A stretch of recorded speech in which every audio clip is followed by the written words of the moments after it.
Let's talk to William Clouston, leader of the SDP. William, very good morning. Morning, Mike. I said this earlier to another guest. I don't think anything in this report that's come out this morning will surprise you. It certainly hasn't surprised me. We've been going on about, banging on about the NHS and what's wrong with it ever since before COVID, really, and it hasn't got any better. Yeah, I mean, the first thing I'd say about the Darzi report is that it has been rushed out, and that makes me a little bit suspicious. And the second thing that makes me a little bit suspicious is that the conclusions of the Darzi report, which is a shift to primary care and sickness prevention, which Wes Streeting prefers, it should be no surprise to us. So it's been rushed out, and he wants to do the things that Wes Streeting wants to do anyway. Right. Not that there's anything wrong with those two shifts, but there are areas that have been, I think, neglected in the report. The big one is social care. Our political class still are not getting to grips with this. I mean, 10, 15 years ago, reports were being produced on how erratic, patchy social care across the country was clogging up the NHS. They've done nothing about it, just like they've done nothing about NHS training to match the number of doctors, nurses and clinicians that we need. They'd prefer to import them from Nigeria and Ghana. Yeah, absolutely right. But the point is, we've known about this for years, and I mean, obviously the left have blamed the Tories and said they've killed it all off, they've killed the NHS, they've broken it. Keir Starmer keeps repeating it like a mantra, but what also broke it to some extent is the heavy debt burden that was placed upon it by Blair and Brown when they had all these new hospitals built with the PFI initiatives. Yeah, I totally agree with you on that. PFI was an utter disaster, and the thing that belies it really is that the fact is that the state could borrow at far cheaper rates than the system that we ended up with, and then the costs escalated, and you get PFI schemes where changing a light bulb costs thousands of pounds.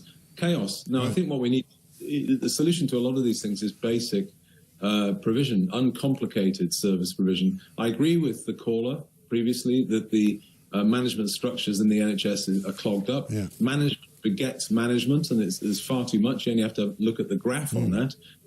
Anyone that's old enough to go back to the 50s and 60s remembers that hospitals were controlled by almoners who made executive decisions on the whole estate. Yeah. Much more. I mean, do you think that the setting up of all these different health trusts has been a problem as well? Because they all seem to operate under a sort of umbrella of NHS England, but NHS England itself seems to be overcomplicated and riddled with bureaucracy. And then you've got another, I mean, there's so many tiers of bureaucracy. I mean, I was told once by somebody about a year or so ago that they were married to a doctor, but the doctor says that they've got about 8 tiers of management above them. No, yeah, that's just illustrating the problem of the structure. Yeah, it is for some reason, managers seem to prefer employing more managers, and when cuts come, it's often to frontline clinicians and capacity, and not actually in the thing. But I think there's a cultural cause to this, Mike, which is, and it's not just the NHS, it's across governments and local authorities and anything else, that management can't take the responsibility to take a decision. They prefer to get a consultancy in and tell them what to do and so on. And it's a cultural problem. But I think one shift that I think Streeting is right about, I don't know if he can pull it off, is to look at the cause of sickness itself. And, we've got a massive, epidemic of smartphone addiction amongst the young. Kids are turning up to school at 5, as you've noted on the show, not potty trained. Yeah. Many of them are obese, and this all will feed into the NHS. I mean, it's horrific. So unless we can be honest about the cultural causes, I mean, it's interesting. You'll have seen the report that the Australian government intends to ban social media for 16s, and Albanese, the Prime Minister down there, was right in saying, he needs to get kids off smartphones and onto sports fields and into swimming pools, get active. Yes, that's true. But, I mean, it's not really a job I would want this government to embark upon, to be honest. I mean, the problem with kids turning up at school addicted to their phones and not able to go to the toilet properly surely is a parental problem, isn't it? And, I mean, I wouldn't be that comfortable with the government suddenly taking control of children in this country. And when I saw that story, I thought there will be people who will think this is a good idea and it's a good thing to say. But do you really want the government that far into your house? No, I sort of agree with you on that. I mean, it's more just flagging up the fact that there is I've said on the show for years, as you know, there are 2 primary causes of our problems. One is a collapse in industry, which has undermined the towns and cities, basically.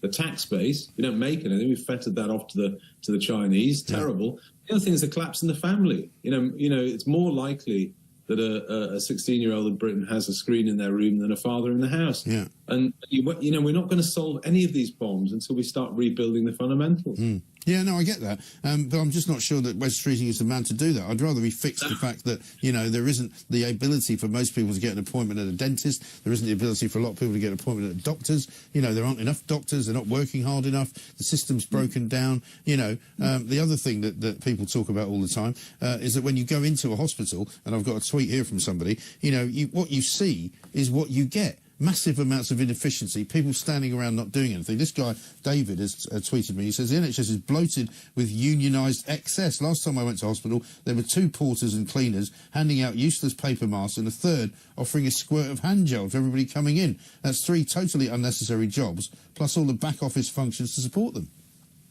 Yeah, and so I can agree that totally the thing is not working. You can see that with your own eyes. I think the March figure for people waiting 20 hours plus in A&E is 100,000 plus. So I mean, the public know it's not working. They do, and it's a solve it. But the problem for Streeting, and I think he probably does get this, is that when the Blair government increased funding and the curve went up massively, productivity went down. Yeah, you've got a serious management cultural problem. Well, that's absolutely right, because they've had a 17% increase in staffing, and they've had massive amounts, billions and billions of pounds poured into this black hole. Talk about black holes. I mean, that's what the NHS is. I've got a voice note here from Judith, who's a regular caller on the NHS. Let's have a listen. Hello, it's Judy from Altoffs, West Yorkshire. I worked as a nurse in the NHS for over 25 years, and the waste of money that goes on there is unbelievable. What they need to do, it's quite easy really. Look at the structure of a big private hospital and put that same structure to use in an NHS hospital, because private hospitals cannot afford to carry people that do non-jobs, whereas the NHS is riddled with them. It's easy, really. I mean, it sounds easy. It should be easy, William, but of course it won't be, will it? No, I don't think it will. And the scary thing is that despite the fact that we know about all these challenges, if we look at the curve on the demand side of care, it's going to go up because we're an aging population. So, I do think we do need a shift where anyone that says we need to focus on the causes of sickness and the fact that we are a very, very unhealthy society gets my support, because you just go around any supermarket aisle and it's junk food everywhere, and the streets of our cities are clogged with people, on bikes delivering fast food to people. People can't be bothered to go and get the fast food themselves. I know, it's absolutely extraordinary. That's a cultural problem. It's the only growth industry in Britain. I know, and a lot of them are illegal migrants. Yeah, so exactly. These are the problems we have.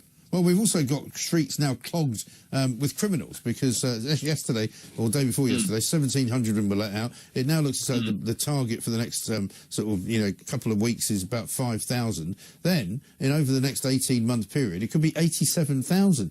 And not only are we letting people out on the streets who are quite dangerous criminals, we're putting them up in hotels, it would seem, as well. Yeah, more short-termism and bad policy. So the prison estate by the end of next year will be about 89,000 places. Right. And obviously, every single major prison in the cities is grossly overcrowded anyway. But the prison system in the UK is becoming a revolving door, isn't it? You go in, go out, and then you reoffend. And there was the comical case, I think it was yesterday, of someone being released and then being immediately rearrested. Did you see that? I saw, yeah. I mean, people say to me, we actually had a camera down at HMP Brixton on the morning that they were being released, and it was quite astonishing. I mean, it was like some kind of comedy capers, carry on convict. People were coming out with their faces covered. Some people were coming out, into the arms of their girlfriends. Some people were seeing the police. Some people were being led away somewhere else. But then we saw the other stuff where champagne corks were popping. One guy gets picked up in a Lamborghini. Your man, as you say, got arrested literally 30 seconds after he walked out on a rape charge. It was just incredible. Yeah, and we, we're lectured by Labour, particularly on joined-up government. And where's the joined-up government there? You let someone out, you immediately arrest them. Yeah, I saw again. It's a terrible look actually for the Labour Party. They let people out, people popping champagne corks and saying that they promised to vote Labour. I'll tell you, I have a basic suggestion, Mike, which is a practical one, and I've mentioned it before, which is around 10,000 foreign nationals in our prisons. Yeah. We managed to deport about 3,000 a year, roughly. Just speed that up. Yeah. Speed it up. Why should we pay? There are a lot of countries around the world where as soon as you commit a crime, you're out. Yes. I think that's a very, very sensible manoeuvre, and I've argued for it as well. William, great to see you. We're out of time, I'm afraid, but we'll come